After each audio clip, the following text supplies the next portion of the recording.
introduction without one. Welcome everyone, we're really happy that you all came tonight.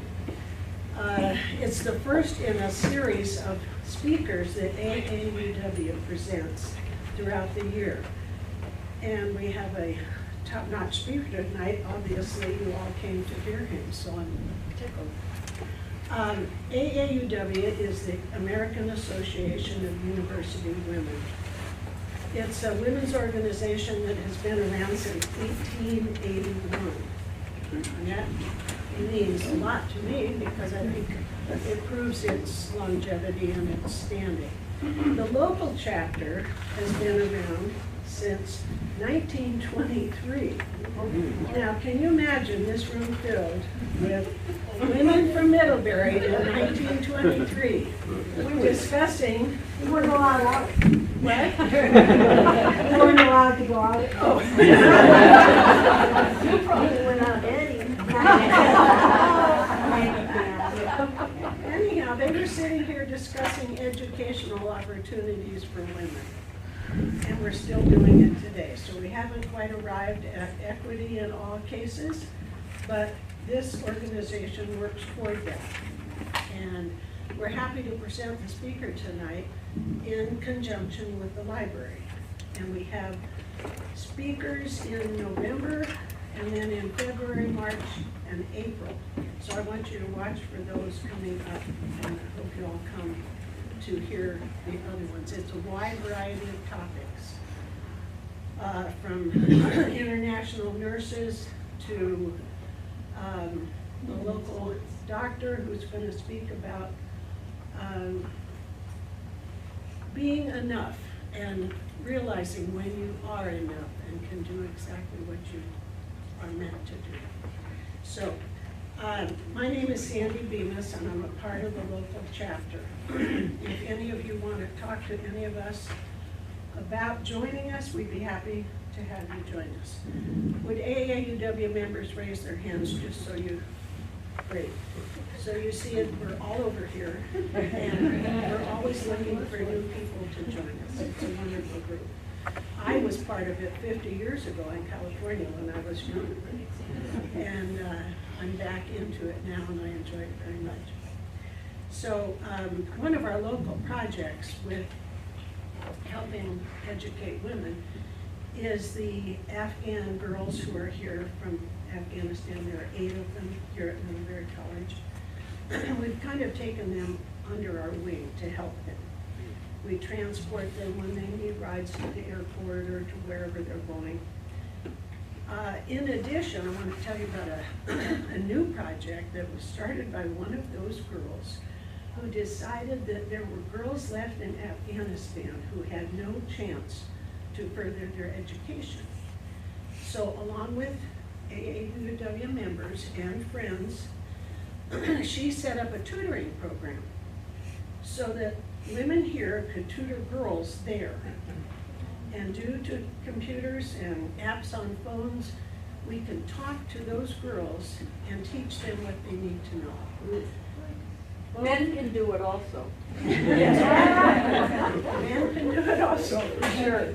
If that interests you, there's any opportunity. And it appeals to teachers, of course, but it appeals to ordinary people who just want to help other people.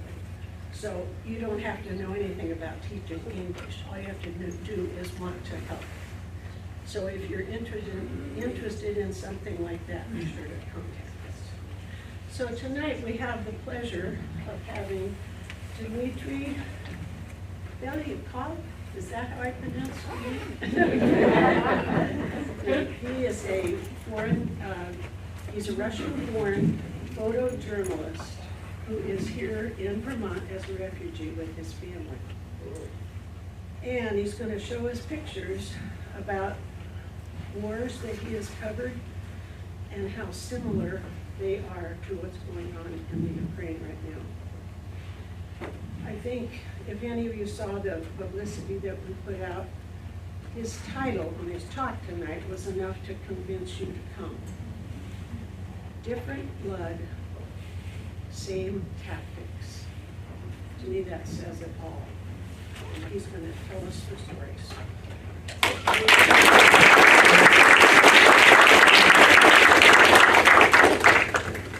Yeah, I'm just asking to turn the light off, otherwise it's not going to be able to see the pictures.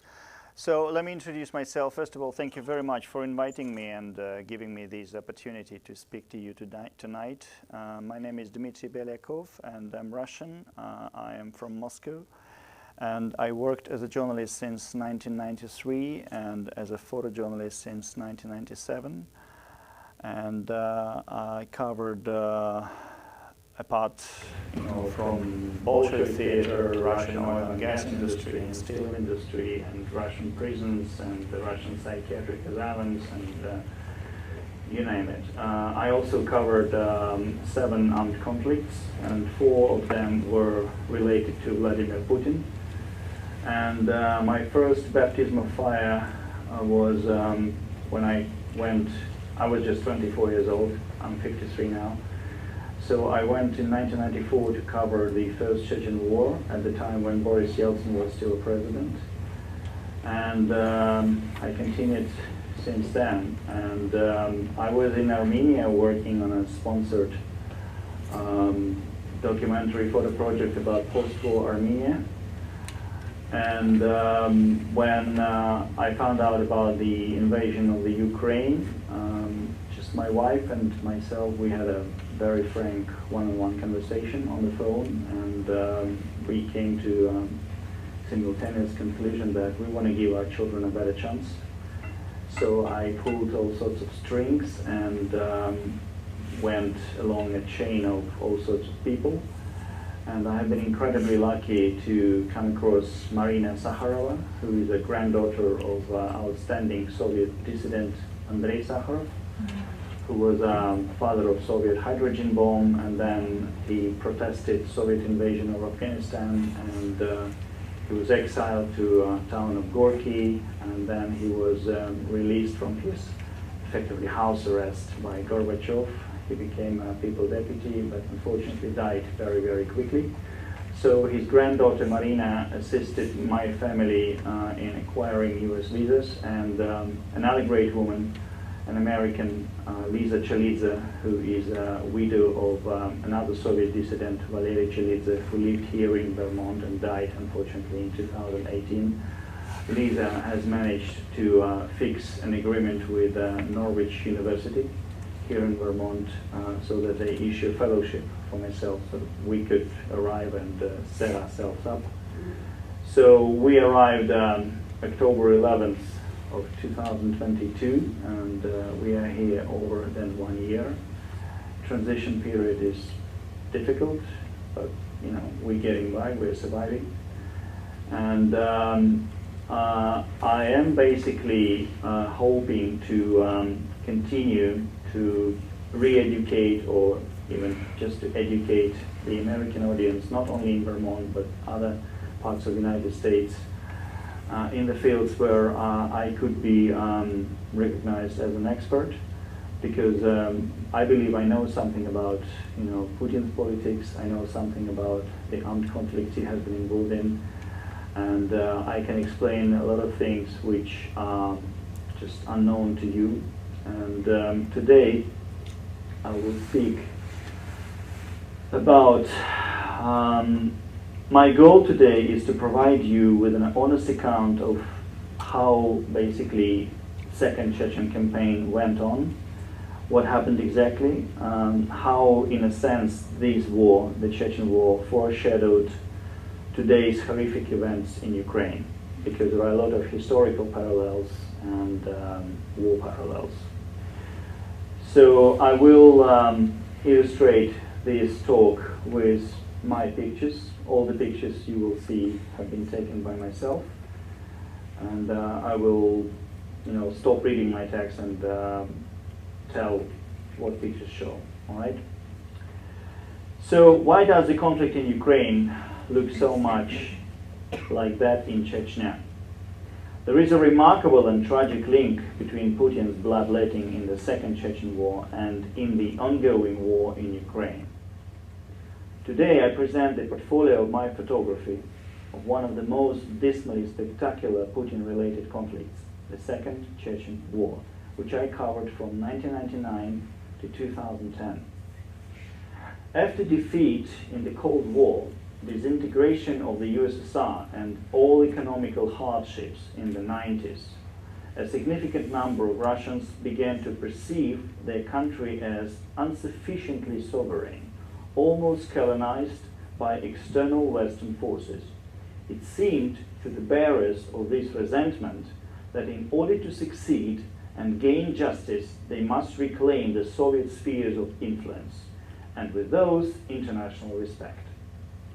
Today, Russians claim that in Ukraine, their country shows its teeth, teaches others to fight against international terrorism or Nazism, and forces itself into the respect of other countries. That is what brings satisfaction. The self-same paradigm dominated 28 years ago when the Chechen War started. The war corresponded not only to the appeals of turbo patriots, but also to popular requests across all Russia. The initial cause of the Russian-Chechen conflict lay in the fact that Moscow, being in the position of big brother, stubbornly refused to accept Chechnya as an equal partner. During the decades of Soviet socialism, Chechens saw that their education, their career opportunities were limited by their ethnic origin. This could not help but wound their exultant national pride, which had been humiliated by the historical memory of Stalin's mass exile and Gulag camps. Here I would like to run a brief slideshow from a project that I worked at from 2012 to 2014.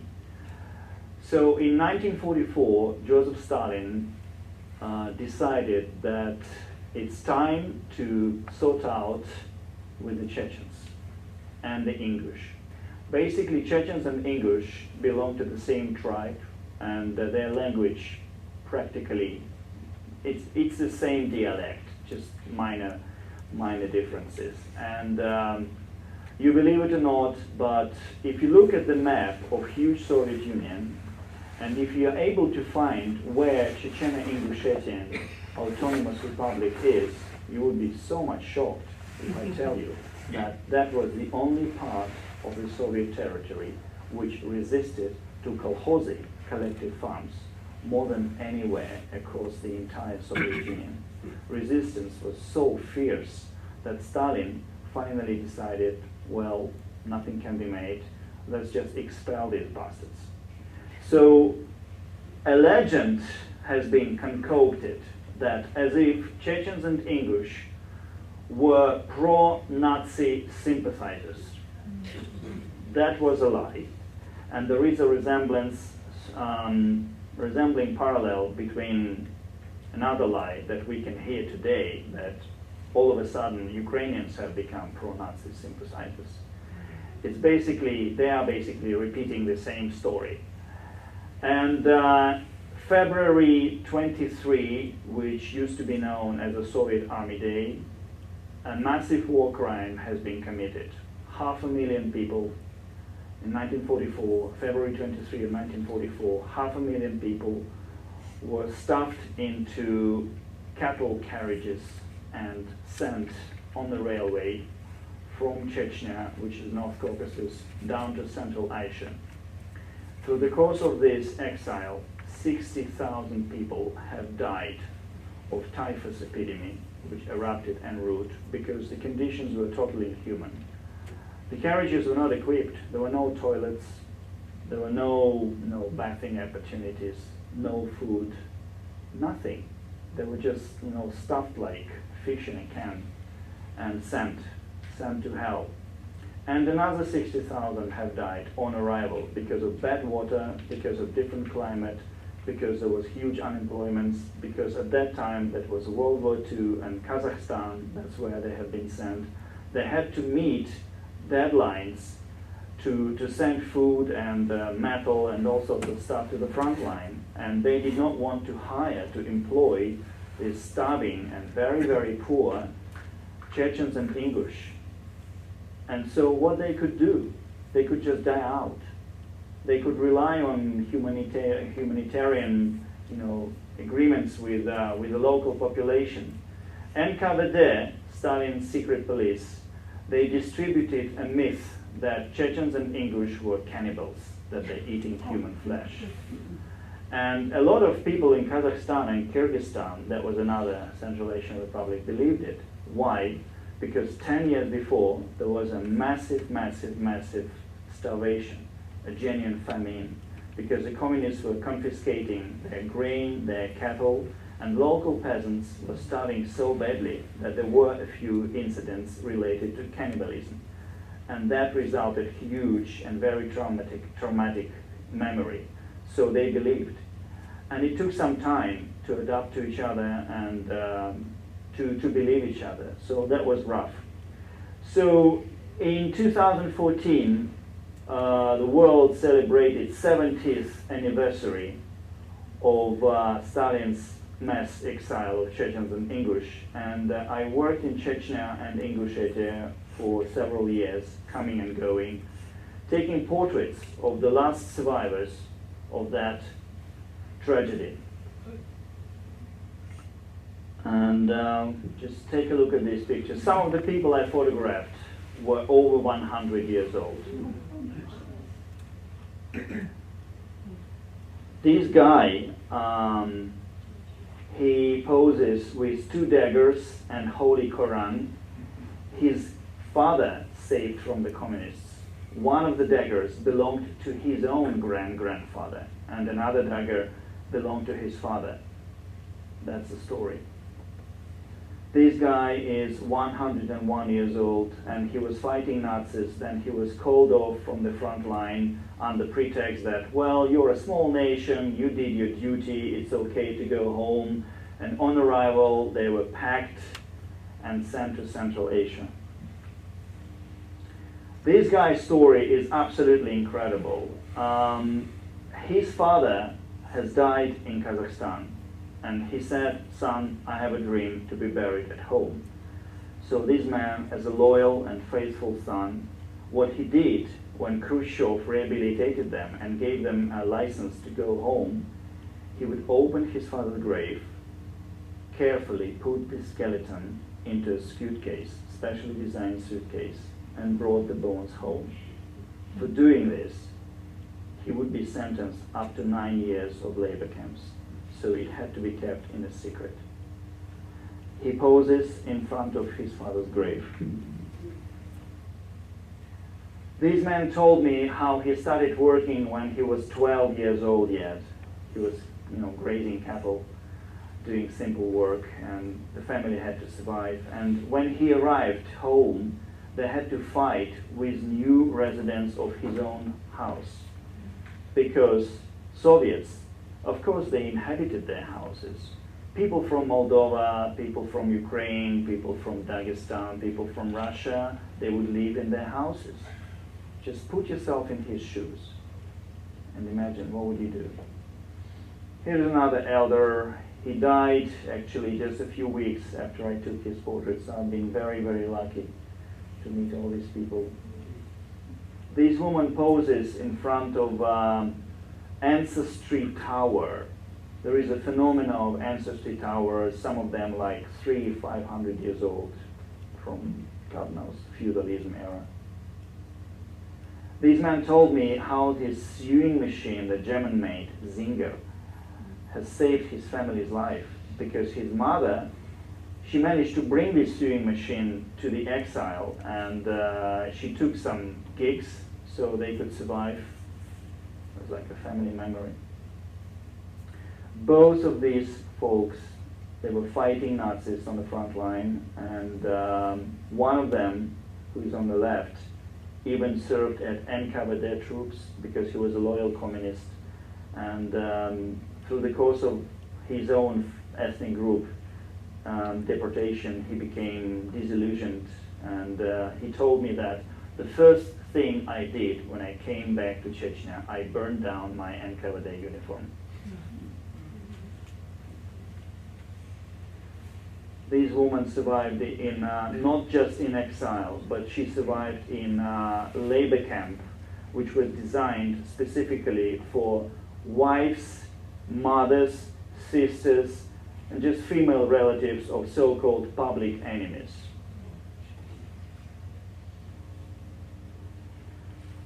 So the Chechens were rehabilitated by Nikita Khrushchev, but still faced discrimination right up until the end of the Soviet period.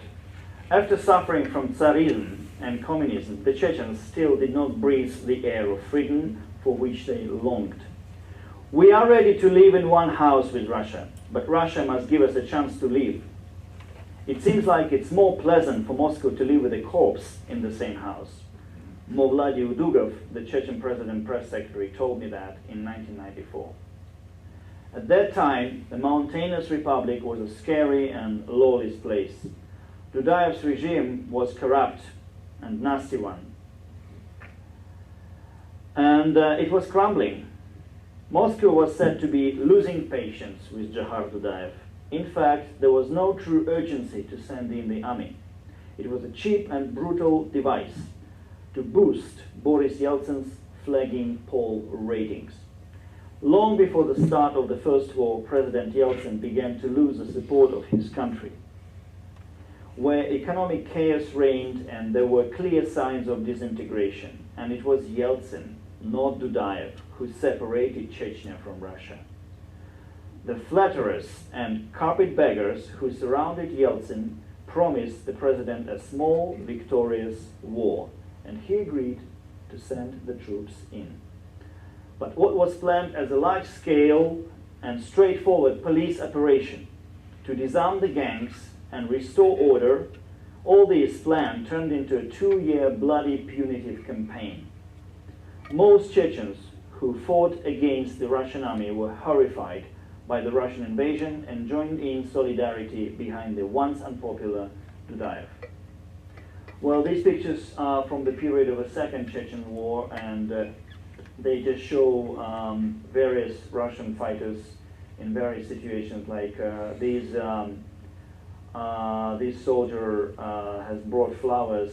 Before he went home, he volunteered to come back to Grozny, intentionally to come back to Grozny, to put flowers in front of an APC where his brothers in arms had been killed in a battle with Chechens.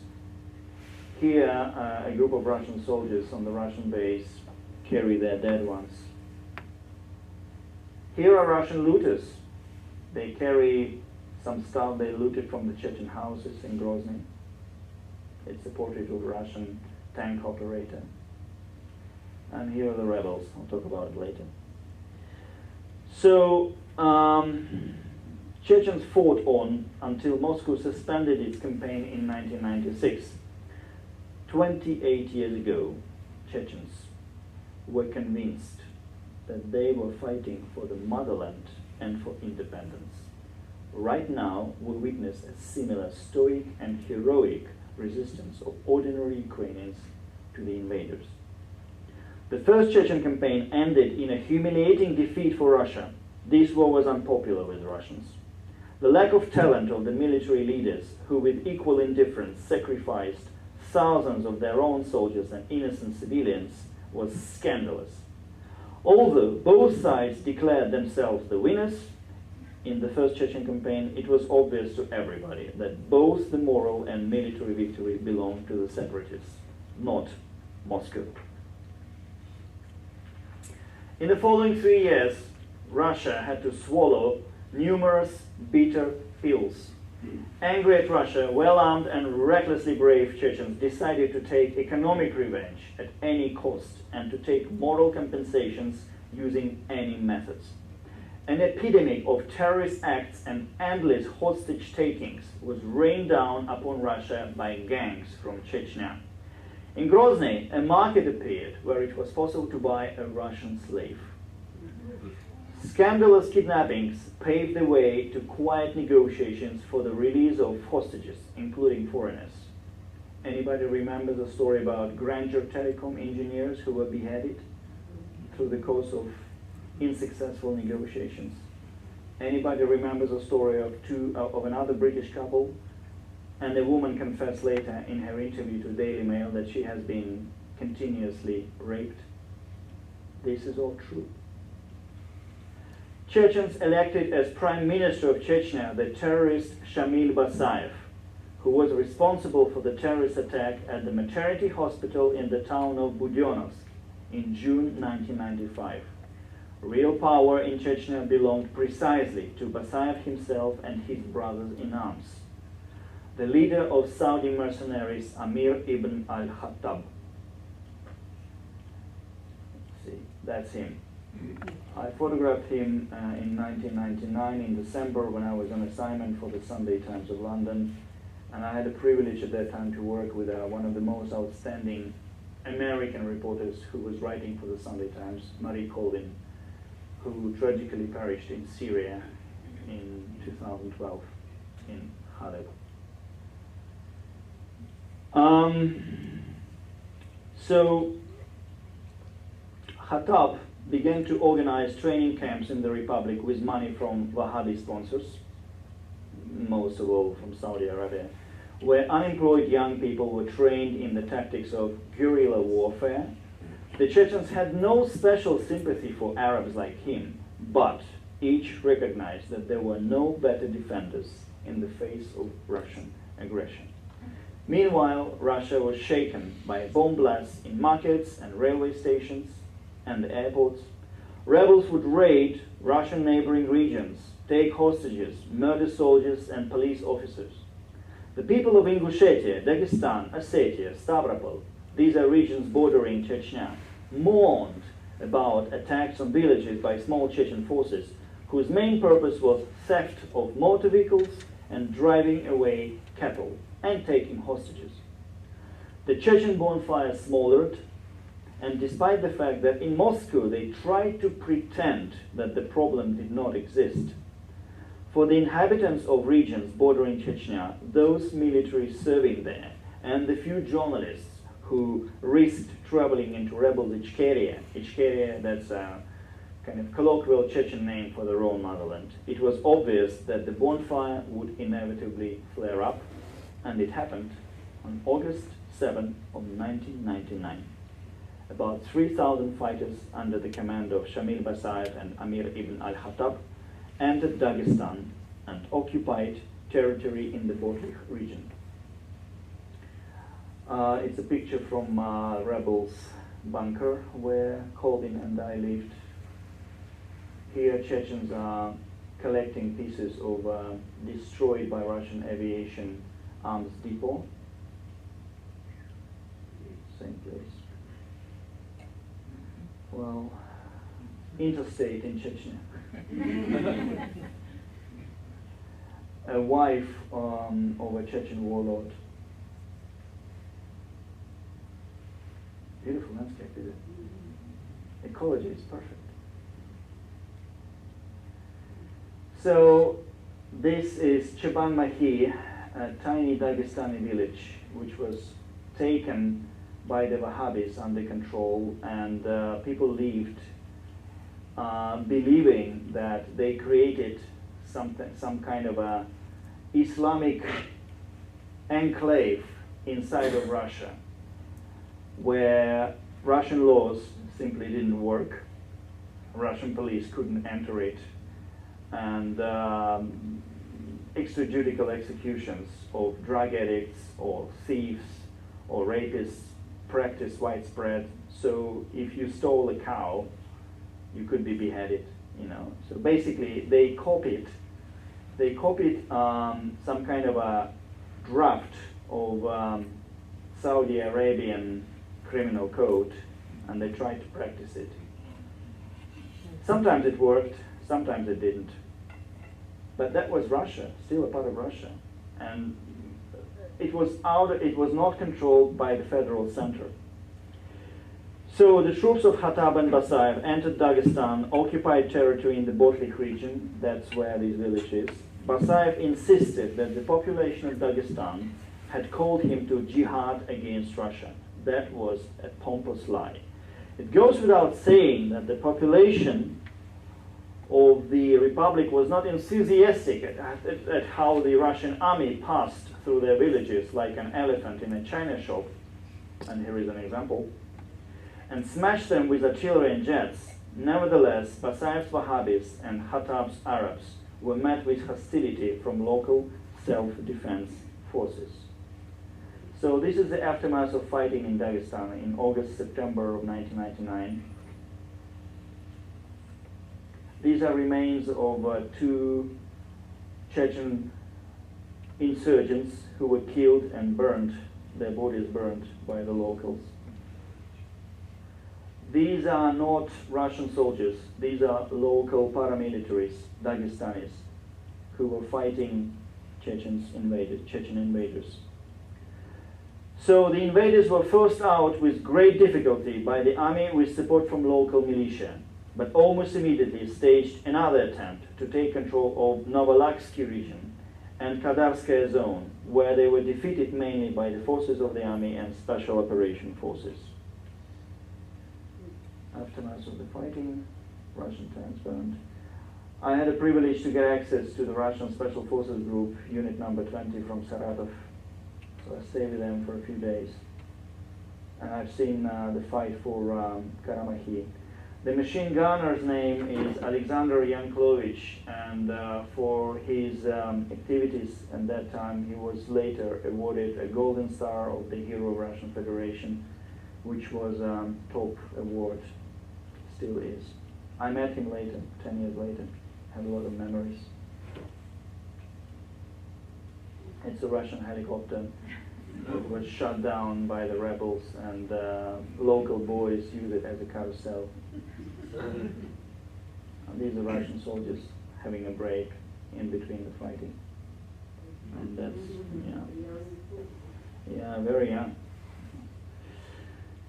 So the invasion of Basayev and Khattab fighters made war inevitable. The Islamists had mocked Russia for 3 years and were spoiling for a fight. As a result, Putin got the chance to begin a new merciless expedition to Grozny to put an end to the Chechen problem once and for all. Basayev's adventure costed the civilians of Chechnya dearly. The Russian army did not make a distinction between militants and civilians. The Second Chechen War, as the policy of the new President Vladimir Putin, found support amongst a substantial portion of the population of Russia. The new mysterious Russian leader immediately made an impression as a decisive and tough person. He acted according to this principle: the end justifies the means. Time after time, he rejected all offers from peacemakers concerning negotiations and dismissed from the Kremlin all liberal-minded advisors. On February 4, 2000, when I arrived in Grozny on the back of a Russian armored personnel carrier, it resembled a historical footage of Stalingrad during World War II, an apocalyptic landscape of high-rise apartments reduced to rubble, pulverized ruins of oil refineries, lakes of mud, impassable roads, desperate, horrified civilians, and rampaging, drunken soldiers. They called it a liberation. And this picture, which is kind of exclusive, it's a coincidence that I happen to be the only photographer here on location, but the guy on the right is Gennady Troshev, the head of all Russian troops in Chechnya at that time, in the rank of General Colonel. And he is selling a lie to the journalists that this portrait of Vladimir Putin has been gifted to him by a grateful Chechen population. And when Anna Politkovskaya, a journalist from Novaya Gazeta, who also happened to be there at that moment, she asked him in a sarcastic manner, how would you explain how actually the grateful Chechen population managed to get to you, to your headquarters, which is so well guarded? He went into a huge sulk. Oh, you seem not to believe me. If you don't believe me, then you're under influence of a Chechenskaya propaganda and blah, blah, blah, blah, blah. But I mean, no one believed it. And it supported Putin on the Russian base. And this is Grozny. February 4, 2000. The name of the street is Ulica Mira, Peace Street. This is a ruin of Grozny Circus. And this is a very famous place, Minutka Square. It used to be a place where local shuttles, you know, these minibuses, which take residents from point A to point Z. So it used to be a concentration of shuttles like this. And for strategic reasons, this particular square was an epicenter of massive, furious fight. And here I just stumbled across the situation. I saw neat-looking tables covered with white cloths and bottles of vodka, as you can see, and I just thought, just kind of on these soft armchairs, what's going on? So I talked to them, and these officers explained to me that this is a so-called psychological rehabilitation center. Meaning that if soldier is having stress, he is welcome to come here, have a glass of vodka, relax in this armchair, which they looted from the ruins, and have a break. This is why I hate war, because, you know, all this absurdity. For me, this is a quintessence of absurdity.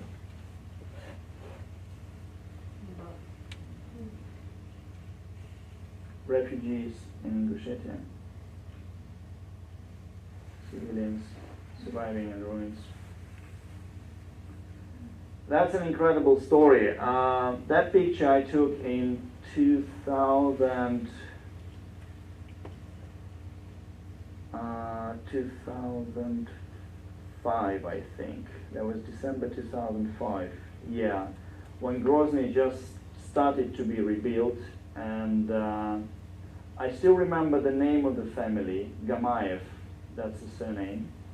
And what basically happened is that they were brave enough to relocate from Ingushetia back to Grozny and to occupy their own apartment. And at night, when they were already physically in their own flat, the kitchen collapsed. Because this apartment block was in such a bad condition after all the airstrikes and all the artillery bombardment, that the kitchen just collapsed and something went wrong. They were incredibly lucky that no one was killed and no neighbors lived under their apartment. So here I photographed how they were bathing their newborn baby just on the edge of the cliff. This is school. Another school. This is a street market in Grozny. Yeah.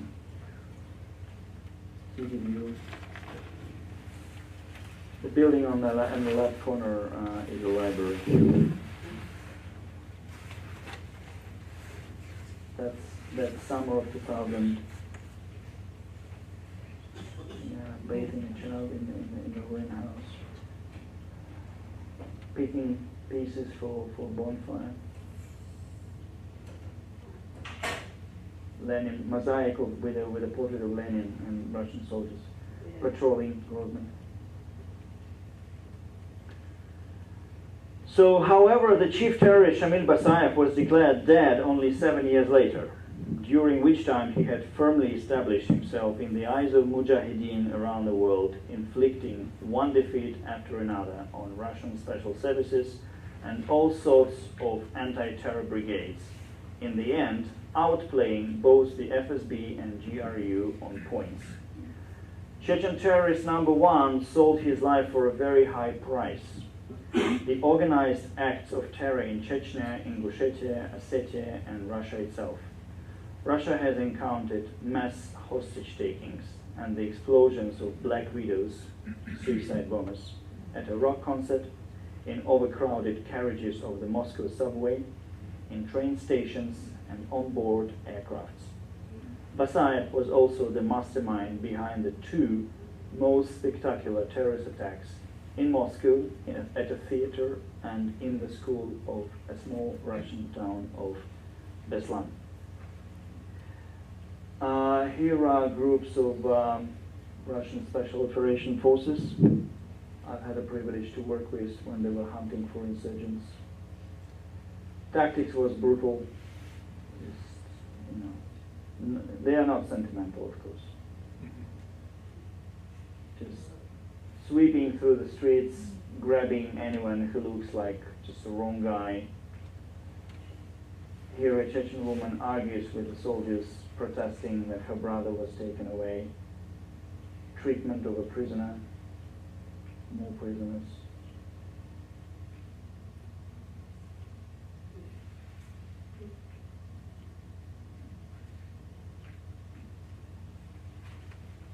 Just pictures from different parts of different types of special operations I was in bed with.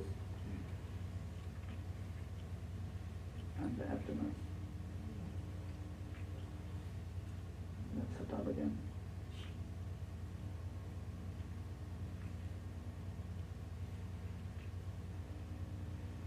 Those two guys are taken away, never to be seen again. I think we're just running ahead a little bit. Yeah. So I will go back to comment on the earlier picture. So that picture is related to famous Dubrovka theater hostage crisis in Moscow, when over 1,000 people who came to enjoy the musical in Moscow, and they were taken hostage by a group of Chechen terrorists. And Russian anti-terror squads, Alpha and Wimpel, they used poisonous gas to sedate the terrorists. But despite they did their job, unfortunately, they overreacted in terms of secrecy of the whole organization, of their tactics. And the lifesavers, the rescuers, they were not prepared. And I've been a witness when one hostage who would be carried out from the theater would be given 2-3 injections, and someone else wouldn't get nothing. So organization was so chaotic, and it was just bad. That's why over 100 people have died. This is through these 3 days. The story of this guy is just so cruel. This is the father of one of the suicide bombers who went to Moscow with a view to demand troops withdrawal from Chechnya. Naive 16-year-old woman who believed that she's serving her own homeland. And she was killed. She was shot dead in Moscow by Spetsnaz. But her sister suffered too. Russian anti-terror units, they believed that her sister could have been affiliated with the same Black Widows, so they decided not to give her another chance. They kidnapped her. So I interviewed him as he was telling me about mysterious disappearance of both of his daughters. He had no idea that one of his daughters would be a terrorist. And of course, he just couldn't find any explanation what happened to his second daughter. She just vanished from her bedroom at 4 o'clock in the morning. Window opened. She's been taken away, never to be seen again. That's how it was. And this is Beslan. September the 1st in 2004, a large group of terrorists have taken hostage 1,200 people at school, packed everyone into the gym, then booby-trapped the gym. They treated hostages brutally. They would refuse children to drink water. They would not allow them to use toilet. Some children, and some women too, had to drink their own urine. On the 3rd day, 2 massive bombs were detonated inside, killing more than 100 people in one go. And then, through the course of hostage release operation, another 80 people have been killed. So, out of 182 hostages killed, almost 90 were children. So this makes Beslan the most terrible terrorist attack where children were targeted specifically. And through the course of this event, I photographed an incredible photo sequence showing a child who was blown out from the gym by the blast and driven by the instinct to reunite with her mother. This child, instead of running away, crawled back into the gym.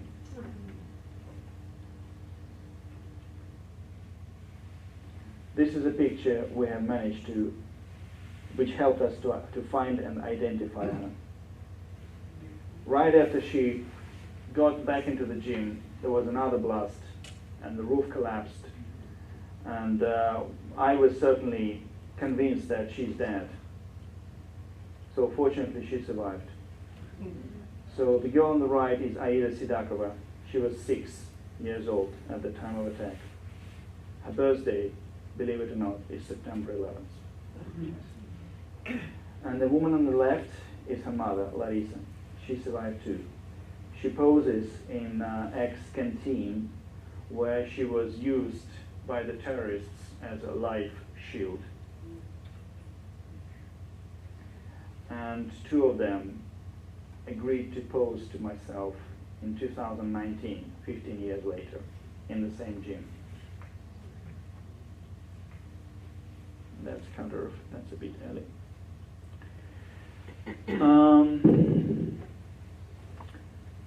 I'm going to talk a little bit about the tactics of,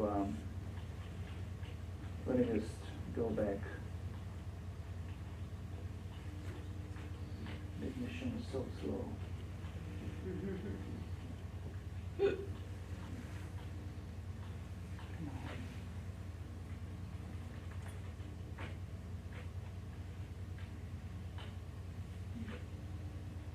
Let's stop here. So by April 2000, large-scale military operations in Chechnya had stopped. Long-range artillery was exchanged for countless death squads, merciless special forces of the MOD, interior troops, and the FSB. They were supplemented by the SSG, Composite Special Groups, small secret detachments which were licensed to kill.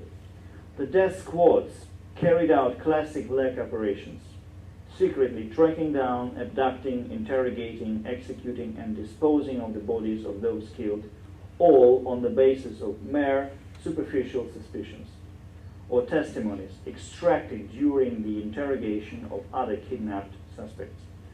Such SSG units were packed with Russian FSB operatives and interior troop special forces, accompanied by local Chechen volunteers who wished to carry out dirty work for reward or blood feuds reasons. Another common tactic was zachistка, mopping up operation. From 2000 to 2002, zachistkas were a weekly phenomenon and brought satisfactory results in terms of eliminating leaders of the Islamist underground. Through the course of a routine zachistка, one of the best-known kidnappers in the Republic, Arbi Barayev, who beheaded British hostages from Granger Telecom in 1997, he was driven into a corner and killed in a fight in June 2001 by members of the elite Moscow-based Special Force Rus, accompanied by the FSB anti-terror squad Alpha. Several well-known Arab mercenaries, Abu al-Walid, Abu Hafs, Abu Hakim, Abu Bakr, Abu Jafar, Abu Umar, and Muhannad Undegir, Jevdet, also known as Abdullah Kurt, were eliminated between 2002 and 2010 as a result of the painstaking and dirty work of Russian death squads. In April 2002, the most notorious Saudi mercenary, Amir ibn al-Khattab, was eliminated by a Russian agent. Where is he?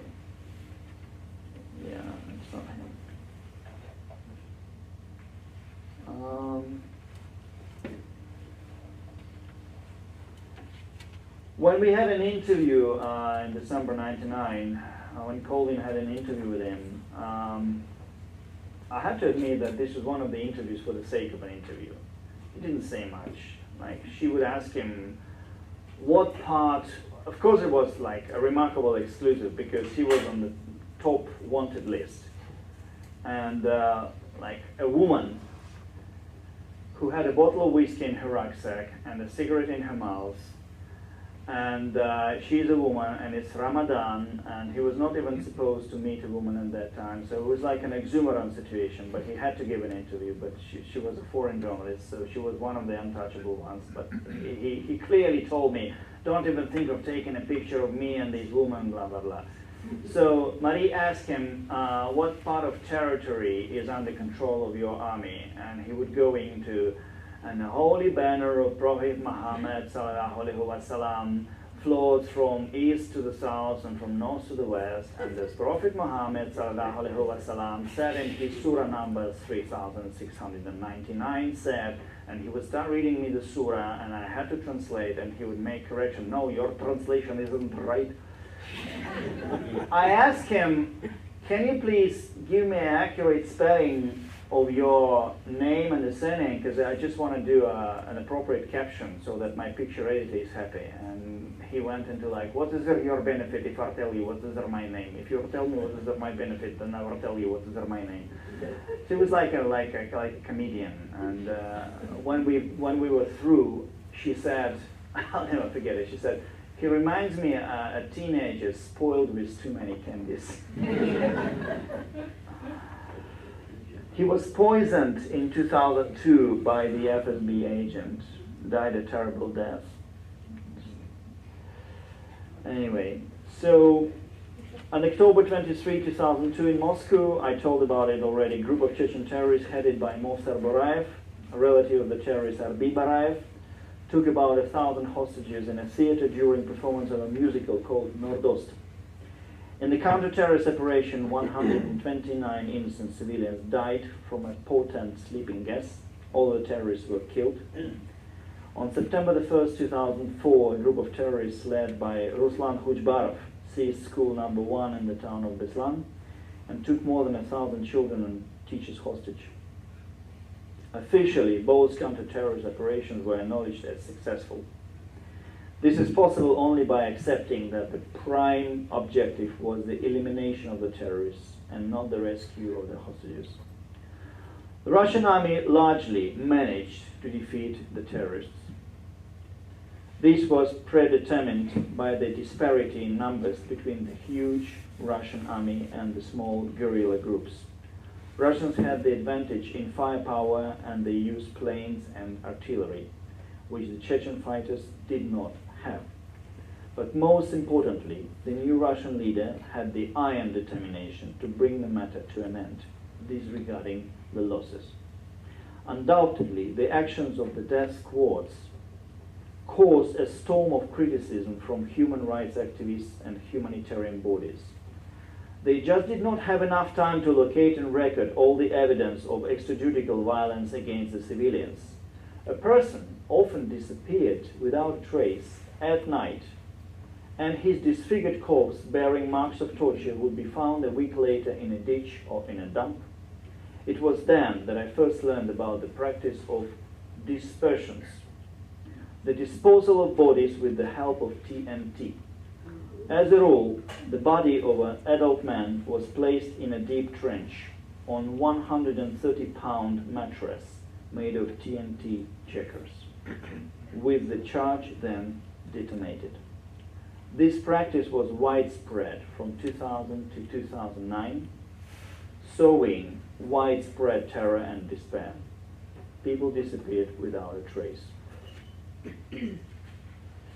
Throughout the North Caucasus, sometimes they would only find human fragments on the side of a dirt road. Those relatives of those kidnapped were left with no one to bury. According to the estimates of Memorial, which was a leading human rights monitoring group, which was awarded Nobel Peace Award last year. So according to Memorial, through the period of the Second Chechen War alone, just in Chechnya, 5,500 people went missing, and they will never be found. 2 years into the war, Moscow began to put into action a plan to Chechenize the conflict, presenting the war as more intra-ethnic and masking the role of the Kremlin, which undoubtedly remained the puppet master. They began to create local Chechen law enforcement and security agencies.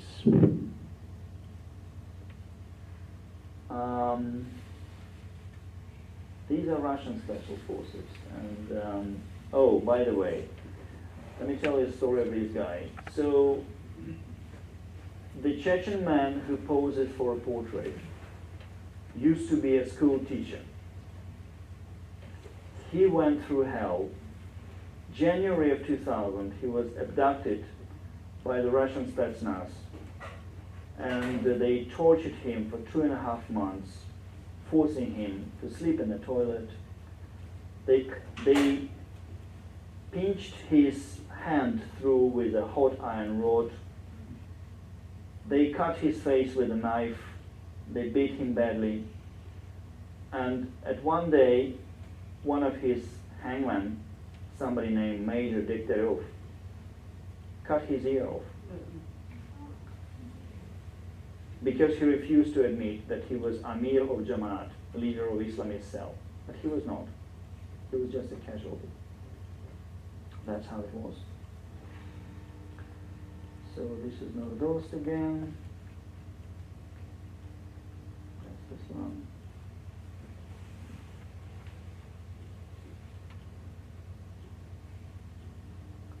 Right. So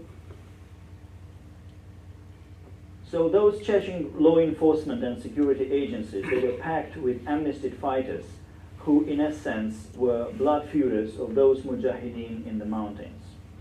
These structures had the general name of Kadyrovtsi, in honor of the acting president of Chechnya, Ahmad Kadyrov, father of Ramzan. Just like the Federals, they adopted the military tactic of answering terror with terror. They kidnapped, tortured, and killed people under cover of the slogan of fighting against the shaitani, devils, against terrorists and militants. Of course, not only the Kadyrovцы made use of such methods. Without doubt, the same practices were used by the Federals against captured militants, and the shaitans, the insurgents themselves, did it to captured soldiers of the Russian army. Everybody mercilessly needed each other. No one understood where good and evil has been, and absolutely everything was relative. 5 years before Beslan, Vladimir Putin, the commander-in-chief of all the armed forces, had given his military carte blanche and allowed Kadyrovцы to achieve victory over the separatists by any and all means.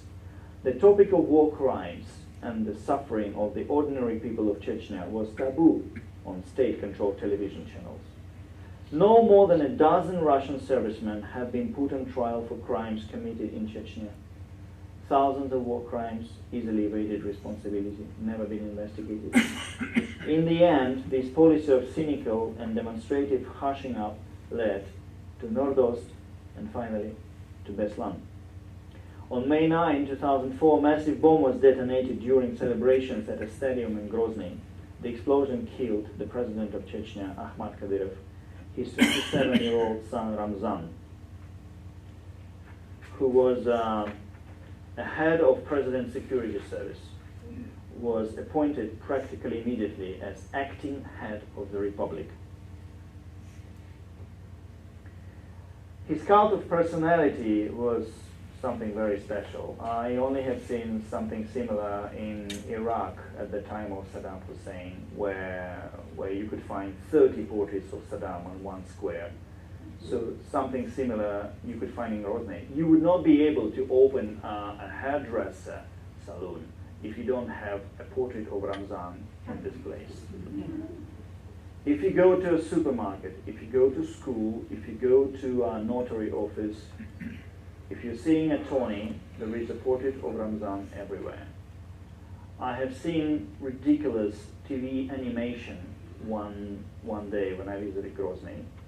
So they made like a cartoony with a picture of Ramzan in the center of the sun rolling around the sky. And there was a poem designed by somebody. And the words were saying something like, not only the Chechen people should be grateful to Ramzan, but the entire population of our planet should be grateful for Ramzan. For fighting heroically against international terrorism, blah, blah, blah, blah, blah. This is the day, April of 2007, when he was finally made head of Republic. So not the acting, but the actual head. He was inaugurated, and everyone got pissed. And this is the day when there was an official mourning for the death of his father. The guy on the right, the guy in camouflage, is Suleiman Yamadaev, who later was one of the most charismatic and very well-known warlords in Chechnya, rival of Ramzan, but he had to come and pay respect because, you know, Ramzan's father was killed.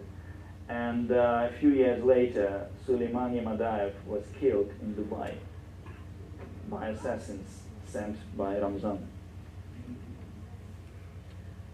These are fighters of Suleiman Yamadaev and Ramzan Kadyrov in various operations.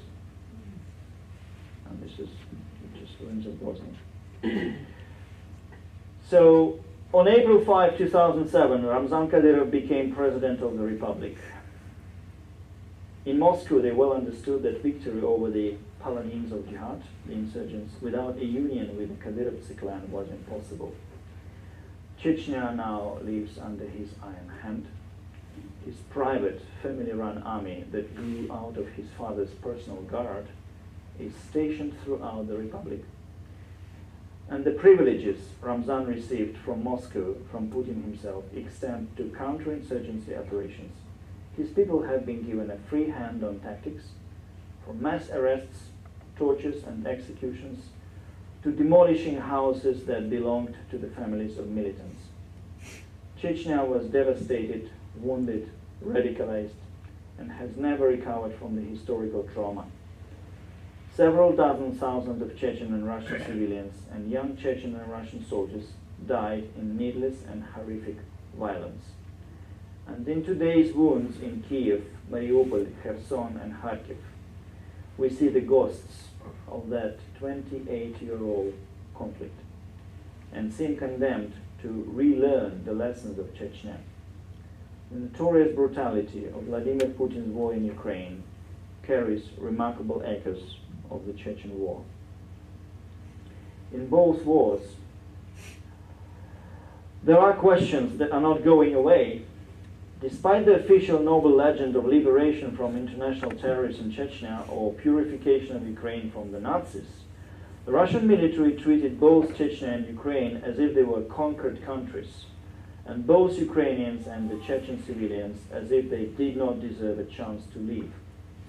In 2022, Putin believed that Ukrainian President Volodymyr Zelensky and his government would be toppled in 3 days. In 1994, Yeltsin's defense minister Pavel Grachev boasted that Grozny would be captured in 2 hours with one airborne regiment. In both cases, Plan A failed, and the Russian MOD Plan B each time was indiscriminate bombardment of cities and brutal punishment of civilians, all of which only inspired resistance. Chechnya lessons for Ukraine are grim. In a great irony, the Chechen warlords are leading units of Chechens to fight against Ukraine now.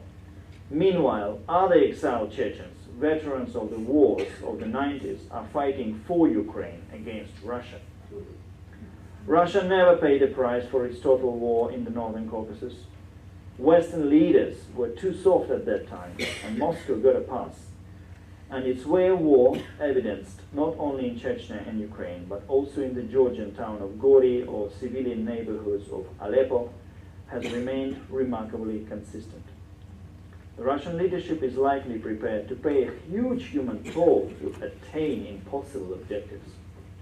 Now Russian soldiers fighting on the front are having drummed into their heads the idea that if you screw up this war against Ukraine, our country will no longer exist. So this is no war anymore, but a wide-scale punitive expedition. Both Chechens and Ukrainians suffered inconceivable pain. Chechnya will remain a place of danger for Russia. The state of Ukraine is a large and hostile neighbor of Russia, and it will last for a long time. As a nation, Russia was and remains predominantly European, but it has never had democratic traditions, never was a democracy, just pretended for a few years. This is a former empire, not a democratic republic.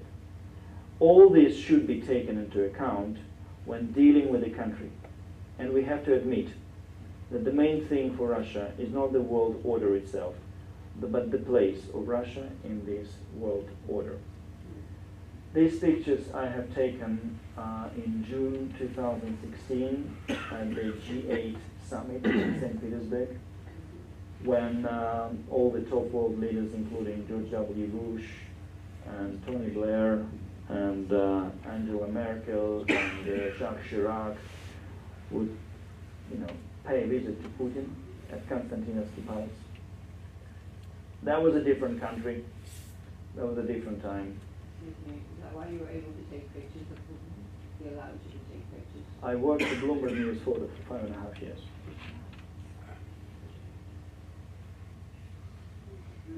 It's all history now. Yes, you're right. So, I'm sure you have some questions. I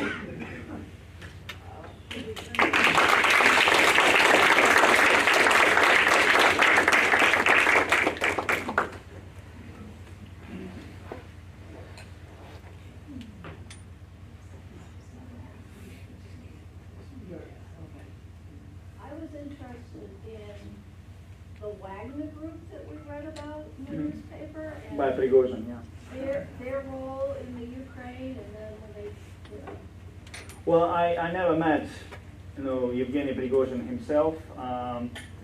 Two of my former friends were fighting and continue to fight in Wagner, but I'm not in touch with them because I just, we split. We don't have any common ground anymore because they're entirely brainwashed and, 148 million people are brainwashed. Anyone who's seeking normal life leaves Russia, and if you stay, then you basically become a member of Putin's sect. You're allowed to leave Russia? You said people want to leave Russia. I thought, the news says, not allowed to. Well, in my... Wait a minute, would you repeat the question, because we can't hear?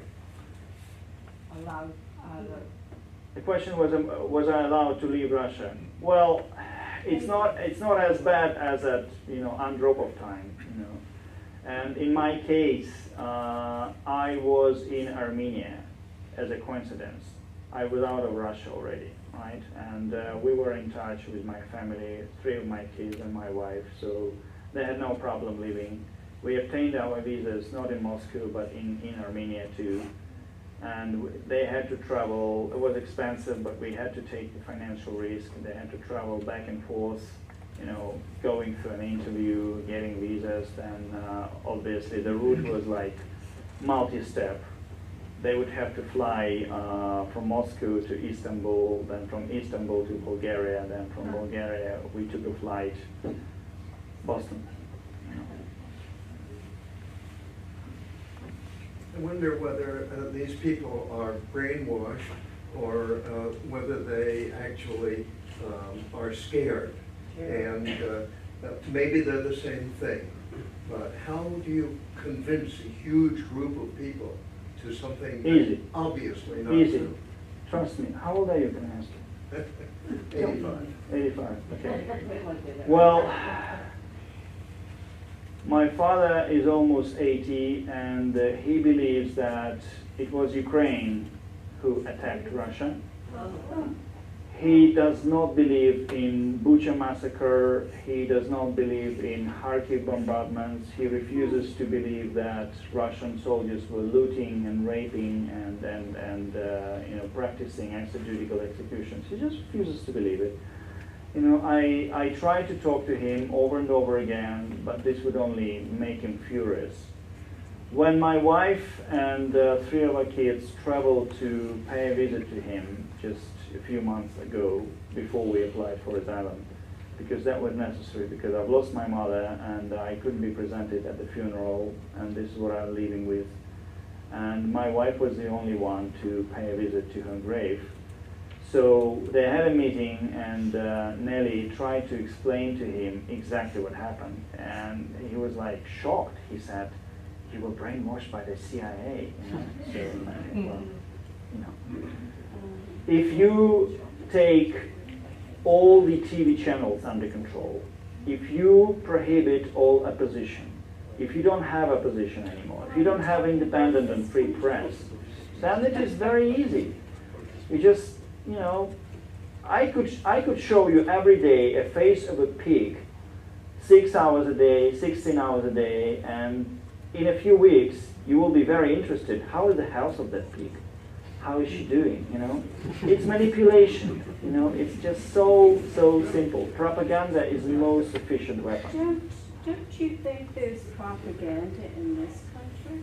I mean, what about the Maidan coup and them fighting against the Russian people in the Donbas? What? And they can't. And Putin kept saying, "Please don't. You know, you need to stop this."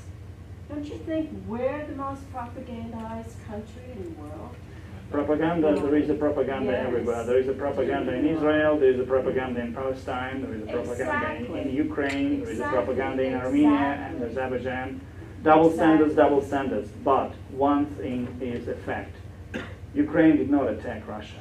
Russia has attacked Ukraine. Ukraine was attacking for 9 years. This war didn't start February 24th. Yes, they've been the war attacking started for 9 years ago. 2014, when Newland and they all went over there. Victoria Newland, who gave out cookies during That's a crap. I'm Oh, sorry, no. lady, I'm sorry. Videos of her doing And so this. what? Do you think that these cookies initiated some No, anti-Russian... it didn't initiate anything, but don't you think that's all a puppet? Don't you think Zelensky is just a puppet of the No, United States? no, I'm sorry. Zelensky is not a puppet. Please. I'm sorry. I No. just refuse to admit that he would be a marionette. Well, what No. happened when Johnson went, Boris Johnson went over and... Look, I'm and sorry. It's a Ukraine- fact that Russia attacked Ukraine. Yeah. And it's kind of Ukraine- strange that me, Russian, okay, who was covering this bloody war for 5.5 years, have to explain to you, an American, that it was Yes, not you Ukraine, do. but it was Russia who attacked Ukraine. they Putin did had a try- chance not to make this mistake. He had all the chances not to commit this mistake. And my anger against Putin is because thousands and thousands, probably dozens of thousands of innocent Russian soldiers who were thrown into this meat grinder, I mean, who will be responsible for their deaths? Yes, who It's a will be? repetition of Chechen War. Same mistakes are being repeated. Senseless war. Afghanistan, then Chechnya, now Ukraine. What's next? Why? No. There's another question, Ukraine- please. Excuse me, there's a couple other questions. Stop killing the Russians. Oh, they were not killing Russian, that's a lie. Oh, they told them they couldn't even speak the Russian language. That's nonsense. That's Kharkiv. Then It's not that's true. propaganda. Look, I'm here. sorry. No, I'm sorry. I There's lived in propaganda in the Ukraine. United States. I lived in Ukraine, okay? I can tell you that both Kharkiv and Kiev were Russian-speaking cities. They don't want to speak Russian now. I've lost so many good friends in Ukraine because Russian language has become toxic to them. They would not speak Russian to myself. They say, speak Ukrainian or English. That's how it is. But that's after aerial bombardments, after rapes, after looting, after extrajudicial, after Bucha. Bucha was that red line. Do you believe that Bucha is a true story or you don't? Yes, I do. Okay, so what are you complaining about? Propaganda is everywhere. Yes. Take Yes. other But questions. don't you tell me that Putin has been provoked. I love What? I swear I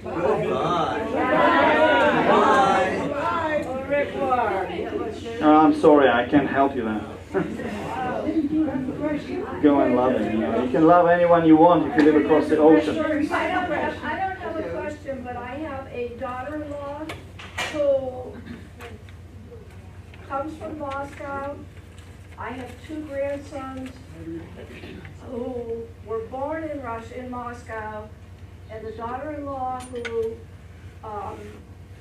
comes from Moscow, originally was born Ukrainian, and they would verify, and they've got mother and father over there and cousins in Ukraine, and they would verify everything you've said and not what that woman said. Look, I don't care. I know you don't. What do you do? Because I believe myself, you know, I have my own experience. I know. I covered that war for 5.5 years. And all this nonsense about cookies, non-cookies, you know, and, you know, she likes Putin. No, I mean, okay. Good luck with that. I mean, you can love anyone if you live across the ocean, you know. I just had to say it because it just drove me crazy. Let's take a few more questions. Sir, Yeah. for those of us who don't know what we need to know about all the things you've been talking about tonight, is there any essential reading you would recommend or any essential journalism that you would suggest that we Oh, follow? absolutely, yeah. First of all, if I were you, if you're interested in the period of Chechen wars, I would start from a very fine book by Charlotte Gall and her colleague Thomas de Waal, Small Victorious War. Just Google, A Small Victorious War. It's a very fine book explaining all the, you know, prehistory, how Chechen War was possible, all right? Then there is another book written by a friend of mine, Emma Gilligan. It's telling about the tragedy of civilian population. Emma Gilligan is a historian. She worked for a long time for Connecticut University, and the reason I know of that book and I know Emma is because in 2008 we met in New York and she asked for a license to use my photographs with the book. So Emma Gilligan, a professor of history at Connecticut University, and the name of the book, I think, is A Tragedy of Chechen Civilians. They both can be found at Amazon. Then I'm sure you can find translated books by Anna Politkovskaya, who was killed in 2006 in Moscow by an assassin. I'm sure there are translated books. There are.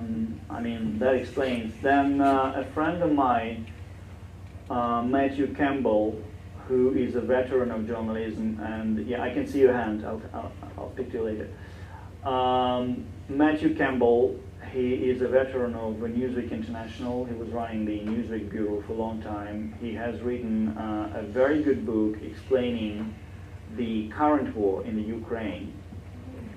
And he just received some huge award for this book, and we just talked recently about that. So there's a lot of books to read, you know, sure. Thank you. Reading is good. Got the two views. Say again? Get rid of his face. Oh. Sorry, I traumatized We have one more question. you. Yeah. Sir? Спасибо, господин. I think what people should know is the Russian theory of war hasn't changed since Catherine the Great, Elizabeth the Great. Ekaterina Velika. What it is was destroy everything with artillery, push the peasants and the conscripts to take over the ground. The regular army will occupy it. The secret police will come in and get rid of everybody that might be a threat. Well, you're basically talking about terrorizing the population. That's destroy the population. And you can look at what happened in Katyn Forest and other places with what Stalin. Now, as far as the rapes and stuff in Bucha, when the Russian army was going through that area, driving the Nazis out, Stalin was told that the Russian army was raping and looting and killing, and his response was, that is part of the salary of a soldier. Wow. So things have not changed for a Quite, couple hundred quite years. possible. Yeah, all these rapists, mass rapes were happening in Poland and Germany, you know. But, you know, you and I know the world hasn't changed. It hasn't changed. What are we supposed to do? You have like the fog of war, right? Yeah, it's a photo war, yeah. Yeah, like you, television, you get a Ukraine, this war, that war, and it's like. And this is not the first, not the last war. I mean, look what's happening in Armenia, or, you know, all sorts of African places, you know, it's just hopeless. Yeah. Sir? Yeah, after all said and done, what are the chances of success with the Ukrainian army, particularly now with the Israeli situation? There is not even one day when I do not think about it, and I think that chances are pretty small because, first of all, the Russian economics is not on its knees, and the Russian army is not defeated, and it's not depressed with, you know, some not particularly successful movements on the front line, and you like it or not, but sanctions, Western sanctions, they do not work. They just don't. Because if Russia cannot buy, if Putin cannot buy from United States or Germany, he will buy from, you know, well, not necessarily China. He can buy from Turkey, he can buy from Armenia, which will buy from Emirates, or, you know, there are all sorts of, India, Indonesia, you know, there's always a client. It's all a question of money, you know. So this is A. B. The Russian population is 148 million people. So what I mean is that his army potential is unlimited. He can afford to lose 2-3 million people, and Ukrainians can't afford it. And then he will sell this victory for a dear price to his own people. Look, this is a price for liberation of Nazism, you know. We liberated Europe from Nazism again, you know. And then propaganda, propaganda, propaganda. So there is a chance, they do have a chance, but it's going to take years. My prediction, my personal prognosis is 5 to 10 years. And the only hope is that at some point, Putin, well, of course he will die one day. All right? So that's a hope number one. And hope number two, that by then, Russian economics will be entirely exhausted. But who will replace him? Somebody just like him? Well, you never know. The other problem is that all the opposition leaders have been expelled or imprisoned or poisoned, and the other thing is that they are not popular in Russia because they did not have a chance to speak to their own people. You know, they were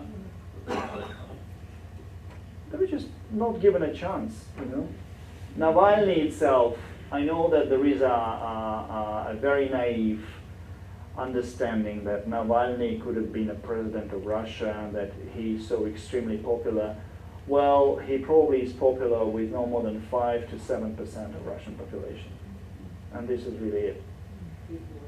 And to be honest with you, if tomorrow he has a chance and he's a free man, I would think twice before I go and vote for him, because I just read all his speeches that he's sending through his attorneys, right? And I think that this guy is mentally safe now, because after everything he's been put through in prison, you know, it must have traumatized and affected him severely. I sympathize his story, but most likely he would not be the guy I would trust the future of my country to somebody like Navalny. I mean, if I choose between Putin and Navalny, of course I would go for Navalny. But, you know. Elections, do you feel like when you... Well, there are no elections. Period. No elections. Period. You know, just recently, press secretary of Putin said that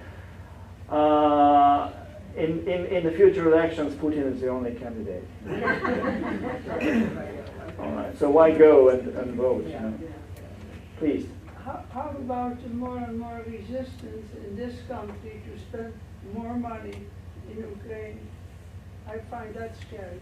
Well, I know you're the wrong audience to apply. I mean, if I had a chance to speak to someone like Biden or, I don't know, somebody as high-ranking as him, I would just say don't abandon the Ukraine, because more efforts you invest in Ukraine, more results you will have in the future. Because if you abandon Ukraine, first of all, it's going to be really, really bad for reputation of the United States.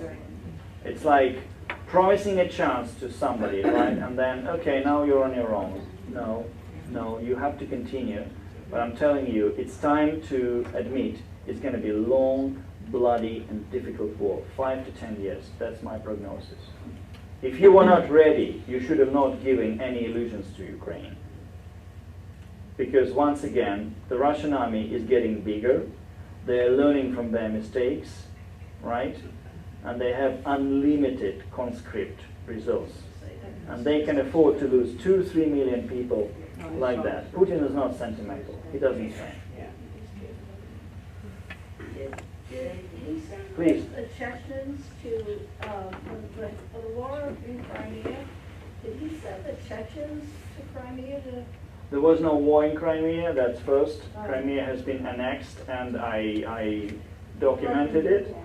I documented from the day 2, since the day when Soviet troops emerged in Simferopol airport.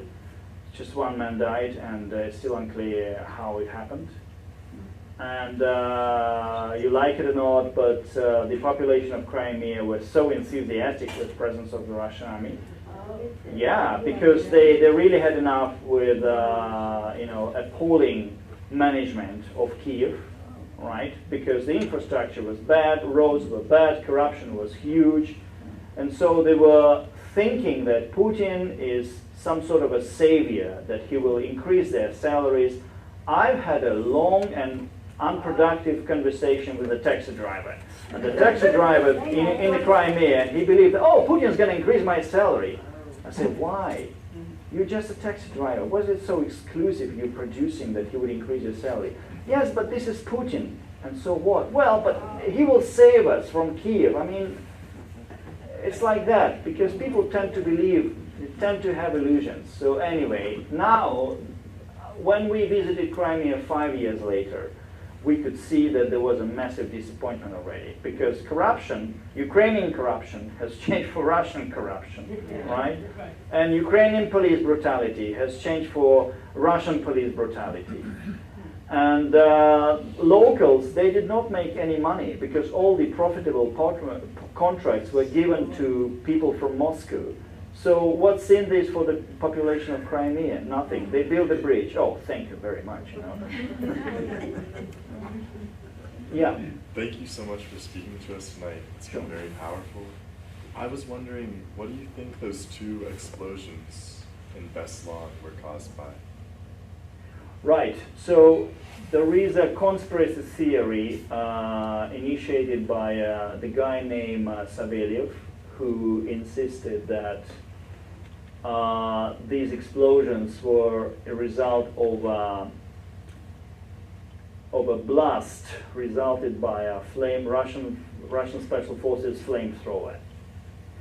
And this theory, convenient theory, was picked up by Lena Milashna. She's a friend of mine, and she's a colleague. She's a brave girl, and she's a hero, but somehow I disagree with her, because neither Savelyev nor Lena Milashna are experts in these explosive techniques. And I mean, we don't have time, but if I had an opportunity to draw a map of how everything was going, because I was with sniping groups of Alpha and Wimpel in the house where the roof was triangled, right? So if Lena and Savelyev insist that someone could be sitting like this, you know, aiming a flamethrower and targeting some particular window, right? So this is nuts, because by the blast, you know, by the blowback blast, you would be thrown back and you would break your neck falling from the 5th floor. That's A. So you can't hold yourself sitting like this. This is A. B, the terrorists, you can say a lot of things about them, but they're not idiots. They are watching the perimeter, and if you alone would not go to this roof anyway, because you would have to have a support, right? So 2 people at least, right? So the terrorists would see, hey, something's going on that roof. They would not give you a bloody chance. Now the other thing, the flamethrower is not something that you would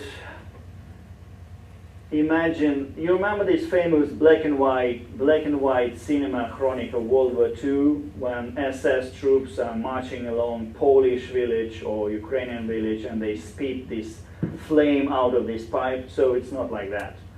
The flamethrower works differently. It's a capsule of flammable material which shoots out like a grenade. Actually, it's a grenade, right? And then these grenades hits the sturdy surface, like a roof of the gym. It bounces back. This is A.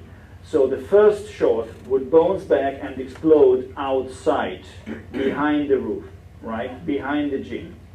And even if you were so lucky to shoot this grenade right into the window, if you are such an incredibly good marksman, right? Then what would happen, yes, there would be an explosion, but I just don't believe that it would result in detonation of these bombs. Most likely what happened, we will never know the truth, but most likely what happened, because the terrorists fixed these bombs on a gaffer tape. And it was hot, it was stuffy, the temperature was rising, and it was moist. So at some point, one of these gaffer tapes just melted, and the thing just fell down, and that was it. And then there was a detonation.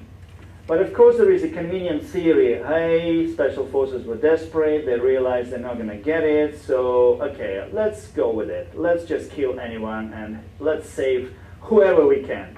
But there is no logic in it, because you realize Alpha and Wimpel both are very, very small squads. There are no more than 350, between 350 to 500 people in each of these squads for entire Russia. Can you imagine how small it is? 500 men maximum for entire Russia. And they use like some incredible fire brigade flying around the country. There is a terrorist attack here or a terrorist attack there, and they're like a fire brigade, right?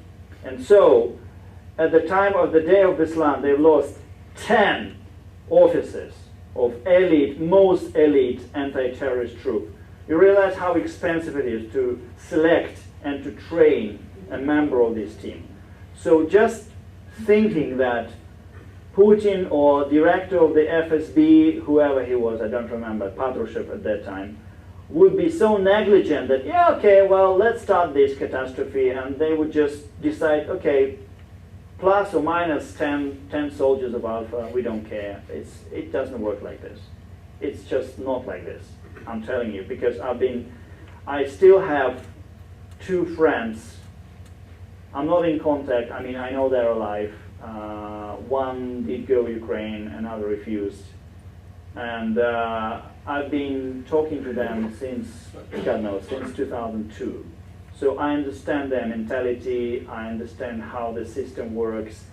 I knew a lot of veterans, founding members of Alpha and Wimpel. So I knew General Drozdov, who actually created Wimpel, right? He would go to report to Andropov and initiate with his initiative. We need an anti-terror group like Americans and Israelis have, right? And I talked a lot to them about how it was, like from the very first steps. So yes, there were mistakes. Yes, there certainly were failures, and there were incredibly successful operations as well. But you know, what happened in Beslan and in Nordost, it was a result of, first of all, there was no plan, right? There was no plan of attack. What Alpha guys told me that they went into this school building when everything has already happened. And they operated based on their instincts. And the other thing is that there were a lot of unnecessary people all around the place, local militias. And they were hot, and they were trigger happy. And one of the guys, his name is Grisha, he's a veteran already, he told me that, like, as soon as he entered the window, he could feel a massive blast of shrapnel hit the wall just a few centimeters above his shoulder. And that was a blast from behind. So some trigger-happy idiot with a hunting rifle, bang, bang, bang. You know, why not? That was it. So there was no cordon, there was no secure perimeter. The place itself was not sealed. It was a complete chaos. Ambulance cars, fire brigades, tanks, helicopters. It was a mess. That's why it was a disaster. And the guys, they just did what they could. One of my friends, Volodya Trigubov, who was a fighter with Rimpel, just one short episode, he told me that he witnessed the death of his comrade, Malerov, who jumped on a grenade, which was flung by one of the terrorists with a view to kill as many hostages as possible. So he just fell in it, and he died in result. And a few minutes later, as he was clearing a segment in a corridor between kitchen, school kitchen, and you know, these classes where they have some shops, where they're producing some wooden material, right? So it's a narrow corridor, really, really narrow, for no more than 2 people to pass parallel each other. And as he was moving, like right, left, as he is walking, he obviously is checking the perimeter, right, left, okay? And then a terrorist would jump out from one of the classrooms with a PK-762 machine gun in hands, and they fired at each other from a distance like less than 3 feet. So both did not miss. He killed the terrorist, but the terrorist shot him with 3 bullets. 1 bullet pierced through his hand, the other bullet hit in his ammo vest, and the ammunition began to explode. And the 3rd bullet hit him in the stomach. So he survived, right? And he suffered like enormous injuries. He had to be sent to Germany, where some sponsor paid for expensive surgery to save his hand. That's how it was, you know. No one was prepared. It was all chaos, and it was all based on instincts. And I really insist that these people are true heroes. They were prepared to die for these children, and these children, that was their job. They were not saving their relatives, you know. They were not saving members of their families. They just went because they knew these children are in trouble. All right?